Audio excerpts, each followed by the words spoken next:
Uchaguzi bora hutokana na mazingira sahihi. Mfano, hapo. Je, hayo yote yamewezekana kwa sababu ya uchaguzi sahihi. Karibu Masti Studios. Tunafanya audio recording, live capturing, video production and total event coverage kwa viwango vinavyoendana na ubunifu wa kisasa. Kwa nini sisi tusiwe chaguo sahihi kwako? Checkers.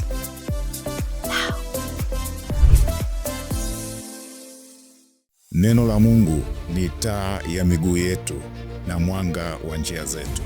Litakupa ufunuo wa kuishi neno hilo. Mtu hataishi kwa mkate pekee, bali kwa neno litokalo kinywani mwa Mungu. Hii ndiyo Neno Plus, neno la uzima, neno la leo. Kuna neno na kuna ufunuo. Karibu Neno Plus. Ndugu mtazamaji ambaye unaangalia kipindi hiki, niliye mbele yako ni mchungaji Godfrey William Tinga, ninayekuletea somo au kichwa cha somo ambacho nitaendelea nacho kinachoitwa Neno Plus. Hiki ni kipindi ambacho nitaendelea nacho kila siku kwa ajili ya kukuletea neno la Mungu ambalo litakupa ufahamu, litakusaidia kuelewa na litakusaidia kukuondoa kwenye changamoto mbalimbali.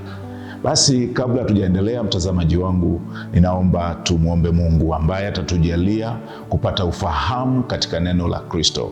Neno Plus ni neno ambalo litakupa ufahamu na ufunuo katika neno hilo. Tuombe. Baba, katika jina la Yesu Kristo, ninakushukuru kwa ajili ya mtazamaji wangu. Ninaomba sasa neno hili na somo hili litakapoendelea likawe baraka kwa mtu huyu. Kupitia neno lako kampe ufahamu wa kuelewa. Umesema kila andiko lenye pumzi yako linafaa kwa mafundisho. Msaidie msikilizaji wangu na mtazamaji wangu kwa utukufu wa jina la Yesu Kristo. Amen. Ndugu mtazamaji, nikuletee sasa neno la Mungu ambalo kwa kweli kwa ujumla kichwa chake kinasema Neno Plus. Katika neno hili litakuletea ufunuo mbalimbali ambao ndani ya ufunuo huo litakupa maarifa ya kujitambua, ya kujielewa na kupata ufunuo na siri iliyopo katika neno hilo. Na kwa leo basi nikuletee neno la Mungu lenye kichwa kinachosema uaminifu. Uaminifu ni nini? Uaminifu ni kufanya au kutenda au kusema sawasawa na inavyopasa, bila kupunguza wala kuongeza. Unaweza kusema uaminifu ni ukweli. Utakapojifunza kichwa hiki na maneno haya, tutajifunza vipengele vingi vinavyohusiana na kipengele hiki cha uaminifu. Katika Biblia, kitabu cha Wagalatia sura ile ya 5, kuna matunda 9 ya Roho Mtakatifu. Moja ya tunda ni tunda linaloitwa uaminifu. Na mimi ninataka katika masomo haya niongee na wewe juu ya uaminifu. Uaminifu ni tunda la kiroho ambalo Mungu ametupa tuishi kwalo. Na ndani ya uaminifu yeye ameweka siri kubwa ya mafanikio na ubora wa maisha. Na Mungu anaitwa Mungu wa uaminifu. Anaitwa Mungu wa uaminifu kwa sababu alichoahidi Mungu kupitia neno lake au kupitia maandiko matakatifu analifanya. Na ndio maana anaitwa mwaminifu. Kwa hali hiyo basi, nitakupitisha katika maandiko kadhaa ambayo yanathibitisha hili nisemalo, ya kwamba Mungu ni Mungu aliye mwaminifu na sisi tunapaswa kuwa waaminifu. Kusudi la somo hili na malengo yake, ukishajua habari ya uaminifu utaona faida zake, lakini pia utaona hasara ya kutokuwa mwaminifu katika maisha katika vipengele mbalimbali. Na Biblia inaeleza katika ile Kumbukumbu ya Torati sura ya 32 mstari wa 4 inataja mambo makubwa kama mawili au matatu ya sifa ya uaminifu. Jambo la kwanza ambalo analisema ndani, ili ujue mtu ana uaminifu, kuna kitu kinaitwa haki. Lakini jambo la pili ni adili, na jambo la tatu ni asiye na uovu. Katika Biblia, kitabu cha Joshua sura ile ya 2 mstari wa 12, lakini unaweza kusoma sura yote, inaeleza kisa cha wana wa Israeli, wale wapelelezi waliotumwa na Joshua kwenda kupeleleza nchi iliyo mbele yao. Biblia inasema walipofika kule walimkuta mwanamke mmoja anaitwa Rahabu au kahaba Rahabu. Yule mama alipowapokea wale watu alijua kabisa wana wa Israeli, Mungu amewapa nguvu ya kuvamia mji ule na kuuteketeza. Huyu mama pamoja na hali yake ya ukahaba aliheshimu juu ya uweza na nguvu za Mungu, kwamba hawa watu wa Israeli watatuangamiza. Kwa hiyo aliweka agano na wao wapelelezi kwamba habari zao zikisikika watauawa. Kwa hiyo Rahabu aliamua kuwaficha kwenye eneo moja au darini au ghorofani, akawafunika na kuwaficha vizuri. Lakini akawaambia, mtakaposalimika, ndugu zangu watakapokuja kutaka kuwaangamiza, nitawaficha. Naomba tuweke agano au alama ya uaminifu kwamba hamtaniangamiza mimi na ndugu zangu. Tunaona huyu Rahabu alijenga hali ya uaminifu kwa watu wale na akawaficha, na wenye nchi ile na mji ule walipokuja kufuatilia kwamba kuna watu wameingia kwenye mji wetu, huyu Rahabu aliwaambia ni kweli waliingia, lakini waliondoka, na akawaambia wafuatilieni, kwa muda hawako mbali, mtawakuta. Kwa hiyo wale watu walipotoka, Rahabu akawatoa wale wapelelezi wakasalimika. Rahabu alijenga uaminifu kwa wale watu na akawaambia, naomba mniapie kwa agano au alama ya uaminifu. Wale watu wakamwambia, weka kamba yenye rangi nyekundu kwenye dirisha, ili tutakapokuja kuangamiza mji huu kwa kiapo hiki, tusije tukaangamiza na wewe, lakini sharti wachukue wazazi wako na ndugu zako waingize kwenye nyumba yako. Tutakapokuja kuangamiza mji huu, basi atakayekuwa ndani ya nyumba yako atasalimika, lakini ambaye atakuwa nje ya nyumba yako, huyo atakuwa ni halali yetu na hatutakuwa na hatia. Kwa hiyo ile kamba nyekundu Rahabu alipoiweka, wale watu walipokuja kuangamiza, waliangalia ile kamba nyekundu ambayo ni alama ya uaminifu.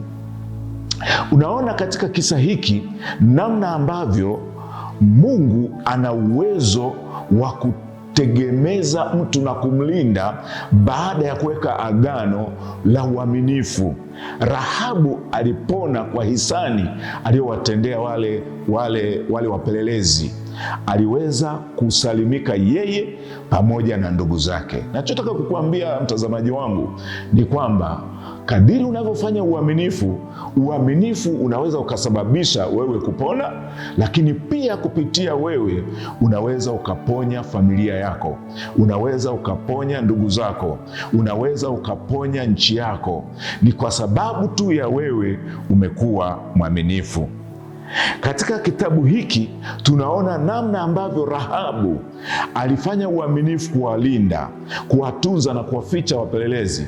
Lakini pia wale wapelelezi walipokuja sasa wana wa Israeli kuupiga ule mji, walisalimisha ile familia. Ni kwa sababu ya uaminifu na lile agano. Ndugu zangu watazamaji mnaonisikiliza, mahali popote ulipo unayenitazama, ya kwamba hebu Mungu akusaidie, anza kujenga tabia ya uaminifu. Nataka pia nikuonyeshe namna ambavyo Joshua aliweza kuwatuma wana wa Israeli, na akawapa masharti ya kwamba msije mkakiuka kile kiapo cha uaminifu. Kwa hiyo ili upate faida katika kuwa mwaminifu, basi unapaswa pia kulinda sana agano uliloweka na Mungu na viongozi au watumishi wanaomtumikia Mungu. Ndugu zangu watazamaji, pia unaweza ukasoma Samueli wa kwanza sura ile ya 26 mstari wa 23. Tunaona Daudi na Sauli kulikuwa na vita. Daudi alichukua uongozi kwenda kuchukua uongozi wa Sauli. Ni Mungu alimteua akachukua uongozi ule. Sauli hakupenda, alichukia, na alichukia sana, na akaanza kumuwinda huyu Daudi. Sauli kadiri alivyomuwinda Daudi alikuwa mwaminifu. Akasema, siwezi kuweka mkono wangu kwa masihi na mpakwa mafuta wa Bwana. Alitunza uaminifu wa kuhakikisha ya kwamba yeye, pamoja na kwamba Sauli anamuwinda, lakini hatawenda kumgusa wala kumuua.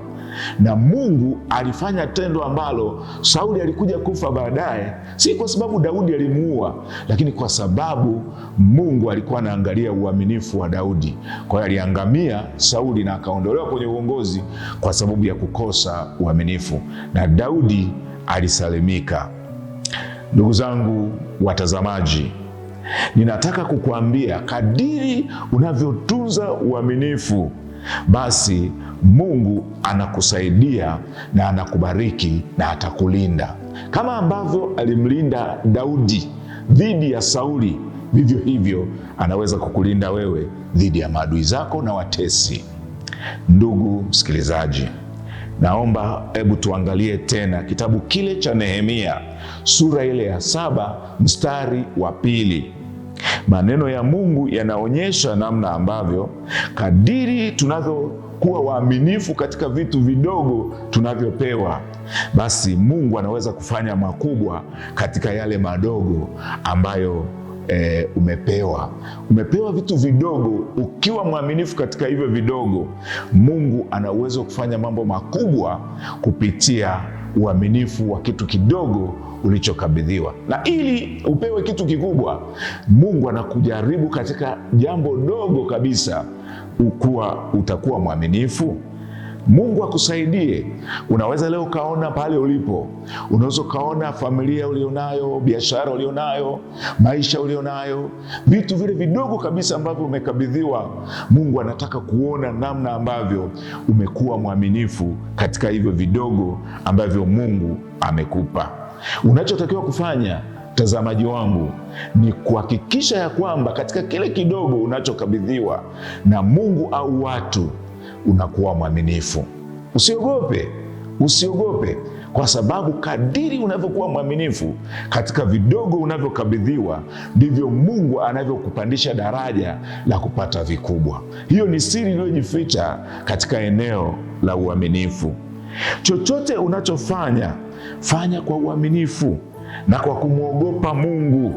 Fanya kwa uaminifu na kukuwaheshimu wanadamu, kwa sababu Mungu haonekani, tunamwamini, tunamsadiki, lakini wanadamu tunaishi nao.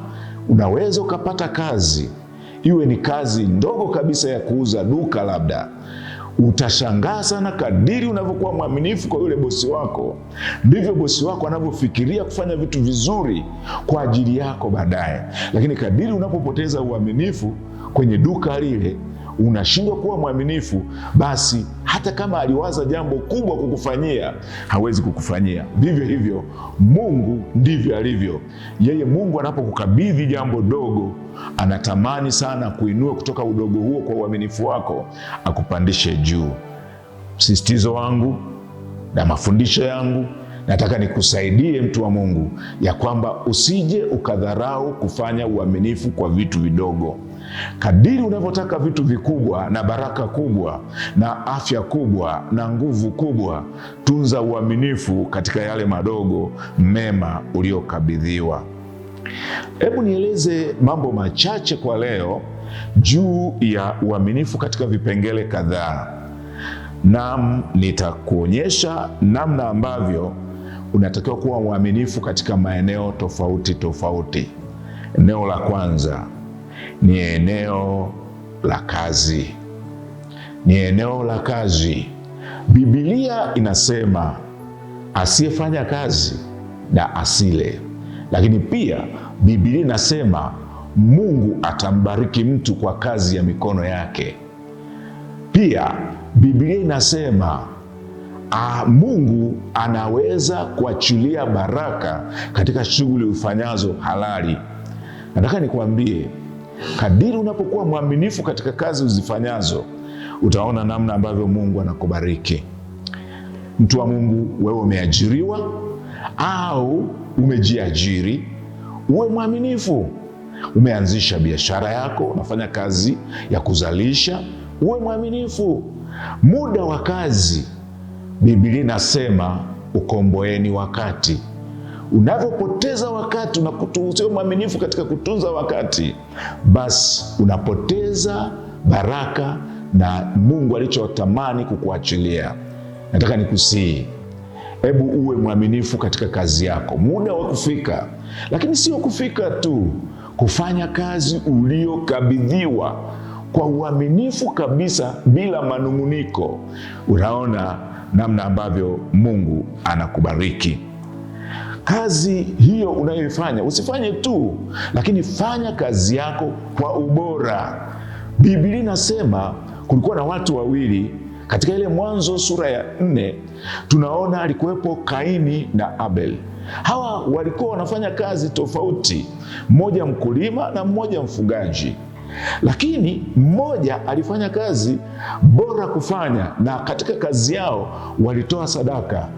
Mmoja alifanya kazi na akatoa sadaka yake kwa ubora, na mmoja alifanya kazi akatoa sadaka yake kwa kuridhisha labda viongozi. Matokeo yake, huyu mmoja aliyekuwa mwaminifu katika kufanya kazi na kumtolea Mungu alibarikiwa, ambaye ni Abel, na huyu Kaini hakuweza kubarikiwa kwa sababu alifanya tu kazi na akajitoa sadaka yake. Bila uaminifu hakufanikiwa. Matokeo yake, mwenzake alipofanikiwa, yeye alianza kuchukia na alianza kujenga chuki ya kumwangamiza au kumuua. Ndugu yangu mpendwa, unayenitazama mahali popote ulipo, ninakuombea, hebu uwe mwaminifu katika kazi unazofanya. Iwe ni kazi za serikalini, iwe ni kazi za umeajiriwa kwa mtu binafsi, au ni kazi yako mwenyewe umejiajiri. Mungu akusaidie kuwa mwaminifu. Utu wako, heshima ya utu wako ni kazi unayofanya kwa uaminifu. Na mimi nimeona wale wanaopata ufanyakazi bora si wanaofanya kazi tu, ni wale wanaofanya kazi kwa ubora, lakini kwa uaminifu kwa wale wanaofanya kazi walio juu yao. Mtu wa Mungu, ni ombi langu, natamani sana unayenitazama, Mungu najua unajishughulisha, unafanya kazi mbalimbali, lakini huoni matokeo. Badilisha sasa mtazamo. Hebu anza kufanya kazi hiyo kwa uaminifu na utakuja kuona matunda yake mazuri. Hili ni eneo la kwanza la kazi. Lakini eneo la pili ambalo nataka ulione ni kufanya kazi, ni kuwa mwaminifu katika eneo la ndoa. Ukisoma katika kitabu cha Mithali sura ile ya 7, kusome sura yote ile, utaona kuna kijana mmoja ambaye alikuwa anatembea usiku na akakutana na mwanamke kahaba. Yule mwanamke, inaonyesha katika habari ile, alikuwa ni mke wa mtu, lakini alianza kumshawishi yule kijana anayetembea usiku kwamba nimetandika kitanda changu vizuri, nimeweka kila kitu vizuri, njoo tufurahi. Ni mke wa mtu, na akasema kabisa, mume wangu amesafiri, ameenda mbali. Inaonyesha huyu mama alikuwa ni mke wa mtu, lakini hakuwa mwaminifu. Mtu wa Mungu, mama unayenisikiliza, mke wa mtu, umeolewa, hebu uwe mwaminifu.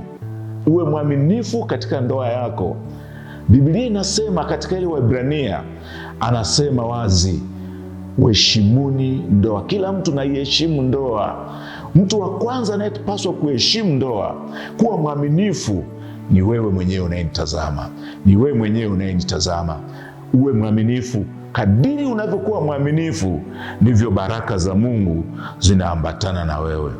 Wewe ni baba, umesafiri, uko kikazi, uko masomoni, umeenda huku na kule, uwe mwaminifu hata kama mke wako hayupo. Uwe mwaminifu. Biblia inatufundisha ndoa ni jambo takatifu, ni jambo ambalo linapaswa uaminifu wa hali ya juu. Ndio maana unapofungishwa ndoa huwa tunavalishana pete. Ile pete, sababu kubwa, ni alama ya uaminifu kwa mwenzi wako. Uwe mwaminifu, na kadiri unapokuwa mwaminifu, Mungu ambaye ni shahidi kati ya mwanandoa, mwanaume na mwanamke, yeye ataachilia baraka katika maisha yenu. Basi ninakusihi kupitia kipindi hiki unayenitazama, ebu uwe mwaminifu. Usiwe mjanja, usiwe jeuri, usiwe mtu ambaye unafikiri hakuna anayeniona. Wewe uwe mwaminifu, kwa sababu Mungu ndiye shahidi kati yenu. Jambo la tatu, maeneo la tatu ambalo natamani uwe mwaminifu katika maisha ni watoto kwa wazazi. Biblia inasema mheshimu baba yako na mama yako, ili siku zako zipate kuwa nyingi katika nchi unayopewa na Bwana Mungu wako. Watoto mnapaswa kuwaheshimu wazazi. Wazazi sio wale tu waliokuzaa, lakini inawezekana wazazi ni wale waliokulea, ni wakubwa kuliko wewe, ni watu ambao ni viongozi. Hebu tunza heshima, uwe mwaminifu kwao. Wakikwambia unapaswa kwenda shuleni, unapaswa kwenda masomoni, ukasome, usijidanganye mwenyewe ya kwamba wazazi hawapo, niko peke yangu bweni, kwa hiyo hawanioni. Hebu tunza uaminifu. Litatimia neno linalosema, usimwache elimu aende zake, maana ni uzima wako. Kwa kadri unavyokuwa mwaminifu shuleni, unapokuwa mwaminifu kwa wazazi, unapokuwa mwaminifu kwa wakubwa zako, basi Mungu pia anaachilia baraka. Katika kitabu cha Mithali sura ile ya 28 na mstari wa 20 inasema wazi, mtu aliye mwaminifu yeye hupewa baraka tele. Mtu aliye mwaminifu yeye hupewa baraka tele. Kwa hiyo ninakusihi, ili Mungu aachilie baraka katika maisha yako, hebu uwe mwaminifu. Nimeeleza leo katika maeneo hayo 4 au 3. Mungu akusaidie. Usiwe na haraka, usifanye haraka, usiwe na tamaa. Mungu akusaidie. Fuata taratibu na maelekezo Mungu anayokupa kwa uaminifu. Jambo lingine ambalo ni faida kwa wale waaminifu, Biblia inasema uaminifu ni ulinzi. Uaminifu ni ulinzi, ni moja ya njia ya maisha. Unajua, maisha huwa tunachagua. Unaweza ukaamua kuwa mwaminifu katika njia uliyoichagua. Ukiwa mwaminifu ni njia, lakini pia kuna watu wamechagua njia uongo, ni njia, na kila njia ina matokeo yake. Mimi nikusihi, chagua njia inayoitwa uaminifu. Yaani maisha utakayoishi, hebu chagua kuishi maisha kwa uaminifu.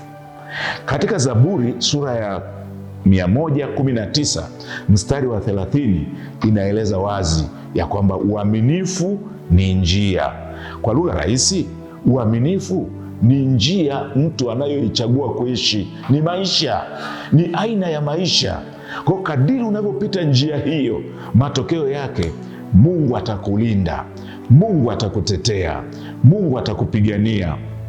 Na pale mbele tutakavyoendelea kujifunza somo hili, utakuja kugundua faida ya uaminifu katika maisha. Nitakupa mifano ya watu kadhaa kwenye Biblia, kwenye neno lake, ambao waliishi kwa uaminifu na Mungu aliwatetea sana, na Mungu aliwatunza, na Mungu aliwahifadhi. Huyo Mungu ambaye aliwatunza watu hao, ndiye natamani ya kwamba Mungu akusaidie utakavyoishi kwa uaminifu. Mungu akusaidie, akutunze, akuhifadhi. Ziko njia mbalimbali katika maisha ambazo mwanadamu anaishi kwa kuzichagua. Uchaguzi wa maisha ni mtu anachagua, mimi niishi maisha ya utapeli, maisha ya uongo, maisha ya ujambazi, lakini una uwezo kabisa wa kuamua kuishi maisha ya uaminifu, na Mungu atatembea na wewe. Mungu anatembea na uaminifu. Ukisikia Biblia inaongea habari ya Mungu kutembea na Henoko, ni uaminifu. Mungu alitembea nao. Mungu alitembea na Ibrahimu, ni uaminifu. Alipomwambia toka kwenye nchi hii uende mahali nitakapokuambia, na akafanya hivyo, ni uaminifu. Mungu alipomwambia Nuhu, tengeneza safina maana nataka kuangamiza mji huu, alitunza uaminifu na akatengeneza bila kujali gharama ya kwamba nitatumia fedha, nitatumia gharama, nitatumia muda. Alifanya hivyo kwa uaminifu na alisalimika. Hata wewe utakapokuwa mwaminifu katika maisha yako, katika maeneo tofauti tofauti, basi Mungu ataachilia baraka. Nichukue muda huu kukusihi sana, mtu wa Mungu unayenitazama na unayenisikiliza mahali popote ulipo, natamani kwa kipindi cha leo kama msingi wa somo hili, natamani Mungu akusaidie unielewe, na nitakuombea. Ninafahamu unapita kwenye mazingira fulani ni kwa sababu tu umekosa uaminifu. Mungu anasamehe, Mungu anarehemu. Soma katika kitabu cha Isaya, anasema dhambi zenu zijapokuwa nyekundu kama bendera, nina uwezo wa kuzisafisha na kuziosha zikawa nyeupe kama theluji. Ni wakati wako wa kusema Mungu nisaidie, Mungu nisamehe. Lakini kwa wale ambao mnaishi maisha ya uaminifu katika maisha yenu kwenye maeneo tofauti tofauti, nataka nikwambie baraka za Mungu zitembee na wewe. Zitembee na wewe kazini, zitembee na wewe shambani, zitembee na wewe kwenye ndoa, zitembee na wewe shuleni, zitembee na wewe serikalini, zitembee na wewe mahali popote. Kwa sababu ya uaminifu wako, Mungu akusaidie kama alivyowasaidia wengine manabii na mitume, na anawasaidia leo, vivyo hivyo Mungu akusaidie. Basi nichukue nafasi pekee, nataka nikuombee. Hebu funika macho yako na weka mkono wako katika kifua chako. Fuata maneno haya baada yangu. Sema, Bwana Yesu, nimesikia neno lako. Ninaomba unisamehe, ninaomba unitakase kwa maisha niliyoishi ambayo nilichagua kutokuwa mwaminifu. Kuanzia leo ninakuomba mrehema, unirehemu, unitakase, unioshe kwa damu ya Yesu. Asante Yesu kwa kunisamehe. Nafungua moyo wangu na kukaribisha Yesu uwe Bwana na Mwokozi wa maisha yangu. Asante Yesu kwa kunisamehe. Asante Yesu kwa kuniokoa. Ndugu msikilizaji, nataka nikuombee sasa. Mungu akuondolee ghadhabu, hasira, kila kitu, ghadhabu zilizowekwa kwa ajili yako kwa kutokuwa mwaminifu. Mungu aweze kukutakasa kwa jina la Yesu Kristo. Mungu, ninamwombea mtazamaji huyu mahali alipo, na si nguvu yako. Kwa jina la Yesu, pokea uzima, pokea afya, pokea amani, pokea kubarikiwa, pokea kufunguliwa kwa jina la Yesu Kristo, mwana wa Mungu aliye hai. Sasa amini ya kwamba Mungu amekusaidia, Mungu ametengeneza maisha yako, na baada ya sasa utaona mabadiliko. Nichukue nafasi pekee kama nilivyojitambulisha mwanzoni. Naitwa mchungaji Godfrey William Tinga. Ninatoka kanisa la Moravian, jimbo la Kusini Magharibi. Niko kama kiongozi wa kanisa wilaya ya Uyole. Nikukaribishe tena, nitakuwa naendelea na vipindi hivi kila baada ya muda, nitakuwa nikiendelea na vipindi hivi. Nikukaribishe sana, tuendelee kushirikiana na Mungu atakuwa baraka kwako. Asante kwa kunitazama. Barikiwe na Bwana. Tuonane wakati mwingine, muda na wakati kama huu. Barikiwe. Amen. Neno la Mungu ni taa ya miguu yetu na mwanga wa njia zetu. Litakupa ufunuo wa kuishi neno hilo. Mtu hataishi kwa mkate pekee, bali kwa neno litokalo kinywani mwa Mungu. Hii ndiyo Neno Plus, neno la uzima, neno la leo. Kuna neno na kuna ufunuo. Karibu Neno Plus. Kazi bora hutokana na mazingira sahihi. Mfano, hapo hapo. Je, hayo yote yamewezekana kwa sababu ya uchaguzi sahihi. Karibu Masti Studios. Tunafanya audio recording, live capturing, video production and total event coverage kwa viwango vinavyoendana na ubunifu wa kisasa. Kwa nini sisi tusiwe chaguo sahihi kwako? Checkers.